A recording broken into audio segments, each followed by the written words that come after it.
Hello everybody and welcome back to the channel where today we have to talk about it. The Packers' brutal loss against the Chicago Bears by a final score of 22-16 last Saturday in overtime, where the Packers had the lead for majority of the game, was playing great football until everything just fell apart in the final 2 minutes and in overtime.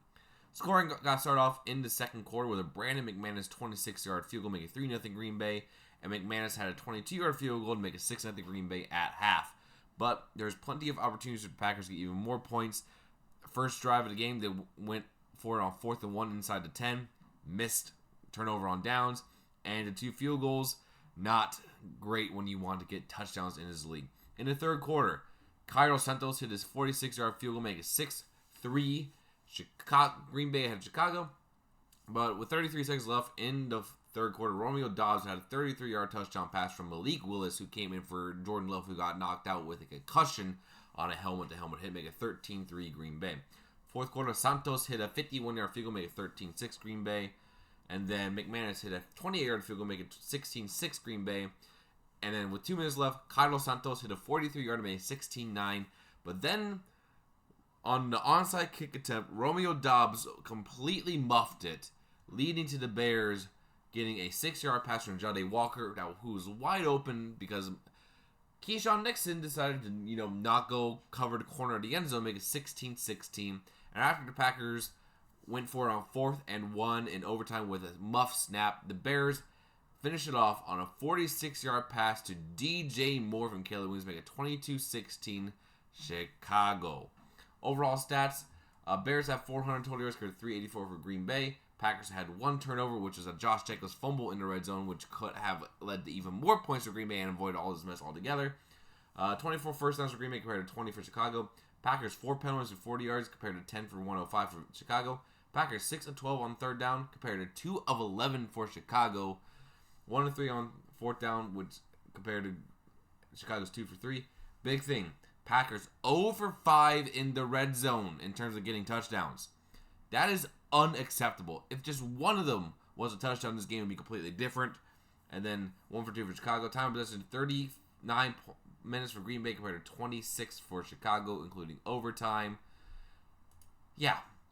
Box score. Malik Willis 9 for 11, 121 yards, 1 touchdown, no interception. They get sacked twice. Jordan Love 8 for 13 with 77 yards before he went out with the concussion, which is not what you want to see, especially heading into another Saturday game. Emmanuel Wilson was actually doing pretty good running. 14 carries, 82 yards, 6 yards a pop. Malik Lewis, 10 for 44. Josh Jacobs, 12 for 36, but also had a fumble. Should honestly not have played in this game with his leg injury, so not great there.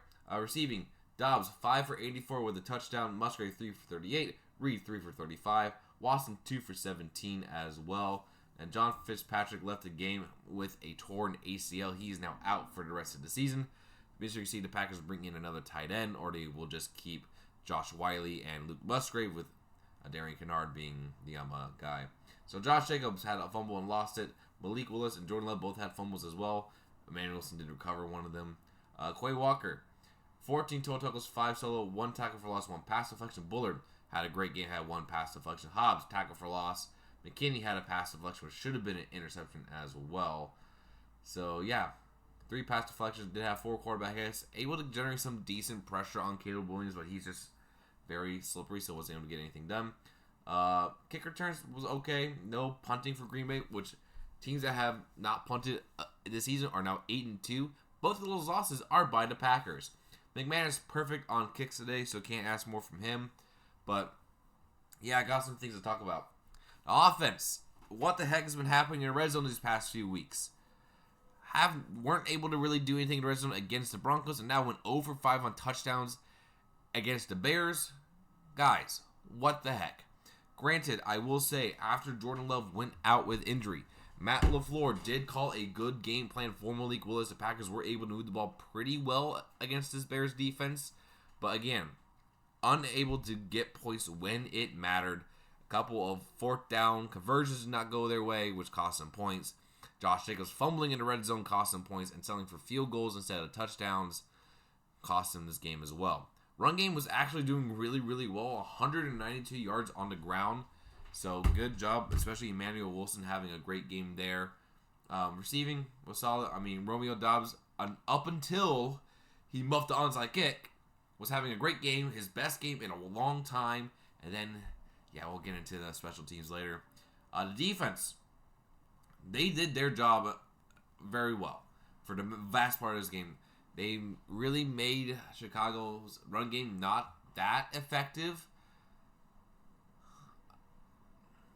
But, yeah, just utter collapse by the team at the end. Utter collapse. I mean, they gave up field goals. They were playing bend don't break, up 16-9. Should have been able to win the game on an onside kick recover. And Romeo Doubs, who is one of the people I least trust to catch an onside kick in high pressure situations, was out there by Rich Bisaccia, and he muffed it. He had it in his hands, he dropped it, and Chicago recovered. And of course, the defense, just tired from being on the field for a long field goal drive, had to go back out there and try to get the Bears done. They actually got them the 4th and goal. And then sent an all-out blitz. Everyone was covered except for the one guy Keyshawn Nixon was supposed to. And wide open touchdown. Wide open. And then in overtime, Matt LaFleur went for it on 4th and 1, which was the right call. It was 4th and 1 at the 40-yard line. You go and try to get a touchdown. But Malik Willis muffed the snap. And the Bears just had that deep shot where Keyshawn Nixon got beat once again, which ended up losing the Packers the game. So now Green Bay is 9-5-1. 9-5-1. Their chance to win the division is very slim. It will take the Bears losing out and the Packers winning out for that to happen. But I will say, if the Packers win just one game between the Ravens and Vikings, or the Lions lose a game, the Packers will make the playoffs.